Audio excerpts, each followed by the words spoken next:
Hello and welcome to Super Great Kids Stories. Wise tales from storytellers around the world, which will make you laugh and sometimes cry. Recommended for ages 5 to 105. I'm Kim and I love stories. Hello, Super Great Kids, and how are you? I'm happy because we're starting a new season of stories about birds. The birds where I live seem to be very excited at the moment, darting about, preening and nest building and preparing for new families. I've just watched a young song thrush which was helping itself to a breakfast of snail and stale bread. Yum, yum, yum. Snail on toast. Delicious. The story this week is from Scotland and it's told by Amy Douglas. It's about a beautiful swan and a boy who had a curved back. The villagers in the story call him a hunchback.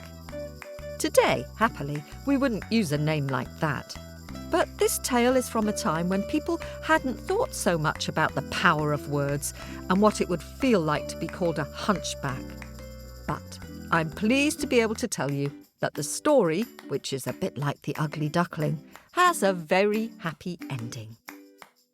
Before we hear the story, can you have a think about which bird you'd like to be and why, while we have a quick word with the grown-ups? Well, hello there, grown-ups and Super Great Kids Stories fans. As you probably know, we depend on your generosity and support to keep making this podcast. If you subscribe and join the Owlets Club, you'll get access to all sorts of lovely extras like subscriber-only episodes, early and ad-free episodes, as well as a newsletter from Story Owl, word puzzles, book recommendations, and film footage of our live shows. To support Super Great Kids Stories and join the Owlets Club, just click subscribe in Apple Podcasts or visit patreon.com/supergreatkidsstories. Hello, Super Great Kids, I'm back. Right, birds. Which bird did you decide you'd like to be? Would you like to be a pink flamingo? Or would you like to be a kingfisher because they have beautiful orange and blue feathers and a long, sharp beak? Or you might like to sing like the blackbird, or to be an elegant swan like the swan in today's story. Now, are you sitting comfortably? Am I sitting comfortably? Then here is Amy with this week's story. Hello, I'm Amy Douglas and I like to tell traditional stories. Stories that have been passed from mouth to ear, from mouth to ear, from mouth to ear. And a lot of those stories come from my teacher, a man called Duncan Williamson. And Duncan was a Scottish traveller, travelling from place to place, wherever the food was, wherever the work was. And if you're a traveller, well, you don't want to carry too much. And so they wouldn't have a lot of possessions. So they liked to carry things that didn't weigh anything at all. Things that they could pack up in their head. Songs, stories, and they would have hundreds and thousands of those. And Duncan, he got a lot of his stories from his granny. He was one of 16 children with 15 brothers and sisters. But of all of the children, he was the one that liked stories best. And almost every day, Duncan and his little sister Jeanie, they would go running to their granny and they would say, "Granny, Granny, Granny, will you give us a story?" And she'd look at them and she'd smile and she'd say, "I will, but you'll have to earn it." And their granny used to smoke a little clay pipe. And she would give them a penny and they would run down to the shop to buy tobacco for her pipe and they would bring it back. And in exchange for them running down to the shop, she would tell them a story. And Granny used to wear a pocket. It was like a handbag that tied around her waist. It would just hang almost like an apron pocket, and she would have her hands free to do whatever she needed. And she would look down into the pocket at her waist, and she would open it up, and she would say, that's the story that I will tell you today, because she kept all her stories in her pocket. Well, one day, Duncan and Jeanie had gone down to the shop as usual to get the tobacco for Granny's pipe, and they came back ready for their story. And it was a sunny day. And Granny had lain down on the grass, and she'd put her head on her pocket. She'd taken it off from around her waist and put it under her head to use as a pillow. And she had fallen fast asleep. And she'd rolled over onto her back, and she was snoring. But the pocket, it was just lying there, wasn't attached to Granny, and it looked so inviting. Duncan and Jeanie knew that they shouldn't, but they tiptoed over. They took the pocket and they took it to the other side of the clearing, and they opened it up and they looked inside because they wanted to know what the stories looked like. Inside the pocket, there were shells and wooden pegs that Granny used to make. There was a little clay pipe. There were a few coins and feathers and smooth rolled stones from the beach. There weren't any stories. They couldn't see a single story. So they put everything back carefully. They tried to put it back the way that they'd found it, and they put the pocket back, and they crept away to play. Well, that night, all the family were sitting around the fire, and there was a pot bubbling over the fire with the stew that they were going to eat, but the stew wasn't done. And Duncan's daddy said, "Mother, Granny, will you tell us a story to keep us entertained while we wait for the food?" And she said, "Of course, and I owe Duncan and Jeanie a story anyway." And she looked down at the pocket that was back around her waist, and she looked inside, and then she looked up, and she looked around at all her family sitting there, and she said, "Well, I would love to tell you a story, but I can't. Somebody has been in my pocket, and they've let all the stories out." And Duncan said his granny never told him another story. But the stories are still alive. The stories are still there. Because where do you think those stories ended up? They all ended up in Duncan's head. And while his granny stepped back and stopped telling the stories, it meant that Duncan could step forward and he could start to tell those stories. And so today I'm going to tell you one of those stories that Duncan said came from inside the pocket. Once there was a little baby born.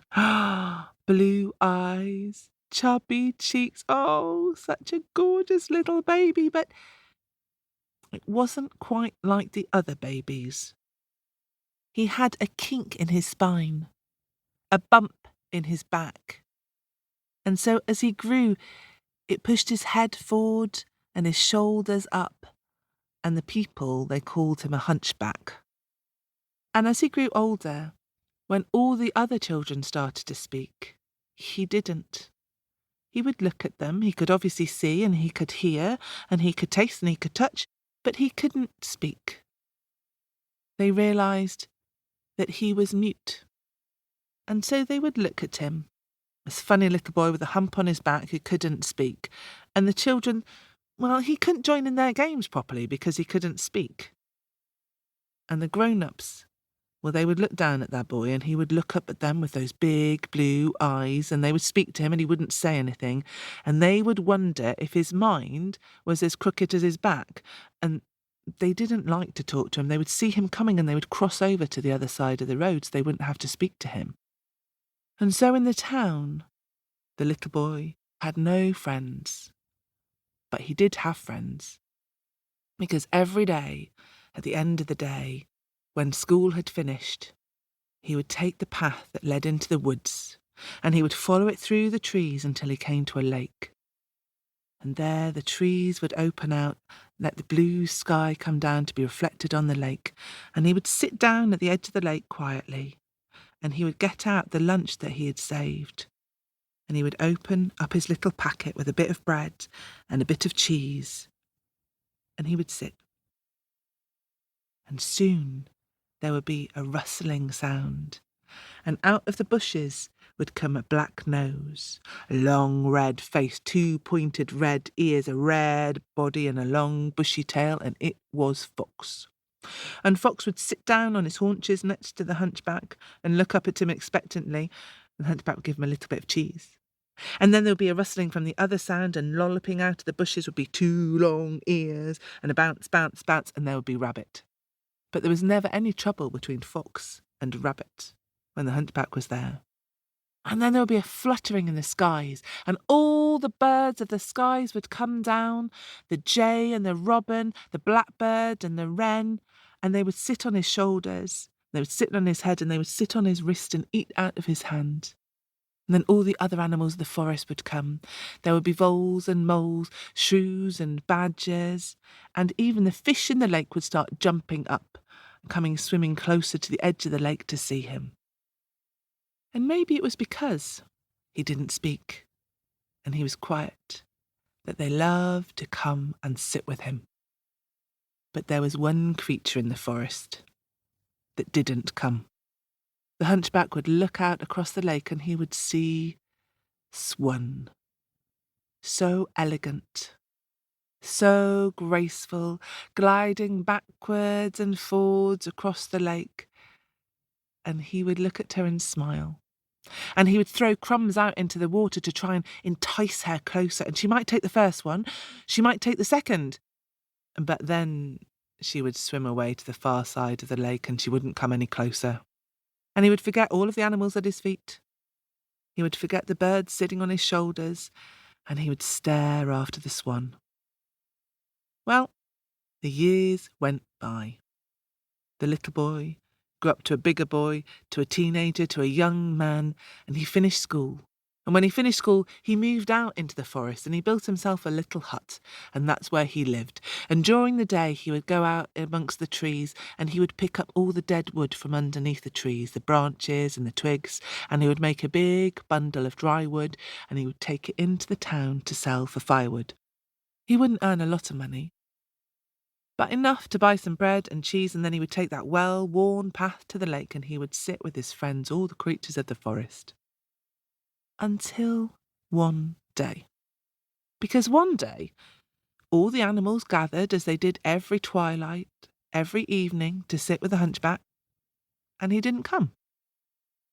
Well, they waited, and after a while, one by one, they started to go away again. And the second evening, the same thing happened. All the animals gathered, but the hunchback didn't come. On the third evening, the animals looked around and they looked at each other and they started to ask each other, "Have you seen him? Have you seen him? Has anybody heard him walking about the forest? Has anybody seen him picking up the dead wood? Has anybody known anything of him for the past 3 days?" Nobody had, and they were worried in case he was ill or sick, and so they went to see the wisest of all the creatures in the wood, which is, of course, Owl. And they stood underneath Owl's tree and they all called up, "Owl! Hey, Owl!"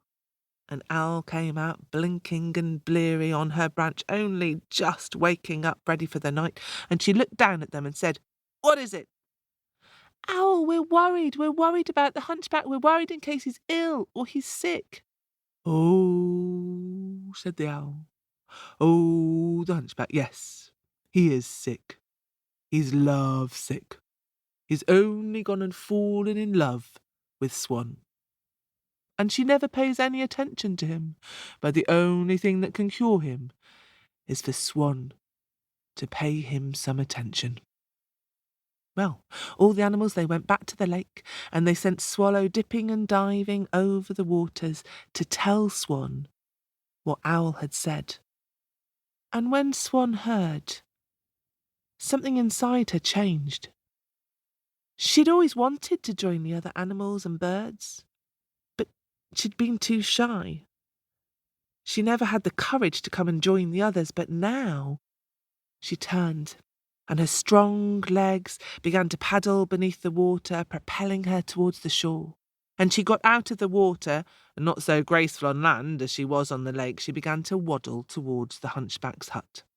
And all the other animals, they came creeping behind her to see what would happen. She nudged the door, and the door opened and shut behind her. Robin flew up onto the hunchback's windowsill, and he peered inside, and there was the young man. He was laid out on his bed, his face grey, his eyes shut, his chest barely moving. He was hardly breathing. But the door opened, and in came Swan.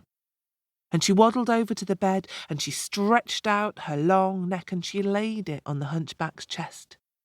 His eyes snapped open, and they widened when they saw that it was Swan who had come to visit him. And he reached out his hand to stroke her neck, but already she had lifted her head away. And she reached down, and she plucked one white feather from her breast, and she laid it on the hunchback's chest, and it took root, started to grow, and another one, and another one, and another one, until the whole of his front was covered in white feathers.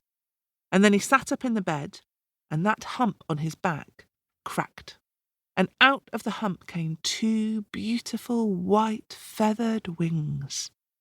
And all the animals outside, they called up, "Robin, Robin, what's happening? What's happening?" And Robin, he tried to speak, but a lump caught in his throat, and all he could do was twitter and tweet, and that's all he's been able to do ever since. But a moment later, out of the hut came not one, but two beautiful mute swans, and together they waddled down to the lake. And from then on, there were always two white mute swans sailing on the waters.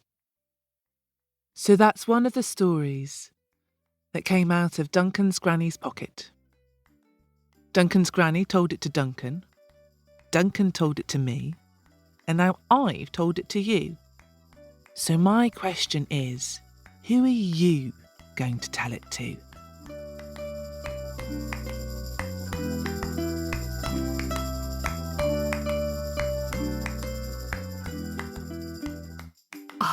Thank you, Amy, for bringing us that story, and thank you for listening. I wonder what happened to all Duncan's granny's stories. Great that Duncan still remembered lots of them once they'd flown out of her pocket. We have two swans living near where I live, and they've built a great big nest of grass and reeds and sticks. The female swan is sitting on her nest, and it looks like she's laid 5 eggs. She will hardly leave the nest now for 5 or 6 weeks until her babies, called cygnets, have hatched out. I'll post a picture of it when that happens. Now, it's time to have a dig into my bag of happies and say hello and thank you to some of you owlets who've been supporting our podcast. To Jacob from St. John's in Newfoundland, who will turn 8 this week. Jacob loves listening with his mum and his beagle, Georgie. He particularly loves the scary story, The Ghost of the Bloody Finger. And hello to Boone, who is 4, from Briggs in Texas in the US. Boone received a subscription to the bonus story and the Owlet Club for his birthday. Welcome to our nest, Boone, and I hope you had a happy day. And to new owlet Maya, who lives in New Haven, Connecticut in the US. She likes listening to the stories with her 2 little sisters, Sophie and Ellie. Welcome all of you. I wonder if you sing songs or tell stories to your little sisters, Maya. And Kira, who is 6 from West Orange, New Jersey in the US, also asked for a subscription at the top of her birthday wish list. Welcome to the nest, Kira. Kira and her mum especially love listening to the stories during their long evening car rides. Happy listening. And Kira has sent us a beautiful picture of the Rainbow Bird story. I like the note you wrote about the story, Kira. She says, I learned a lesson. Never doubt yourself when you're trying to do something. Never give up. We are courageous. What a great message to carry with you in life. Thank you for sharing it with us. And thank you all for your kind reviews on Apple, which put a smile in our day. Thanks to sisters in Australia, Ines, who is 9, and Anya, who is 5, for a splendid review. They gave a big thumbs up to Toop's story, The Snake and the Holy Man. Now, lots of you sent pictures to our Facebook page this week. Thanks to Amara, who is 6, for her thoughtful picture of Haitian story Tianjie and the Yellow Dress. And thanks to 7-year-old Violet, who's drawn a picture of the story which Toop tells from the Amazon, Why the Rattlesnake Rattles and How Snakes Got Their Poison.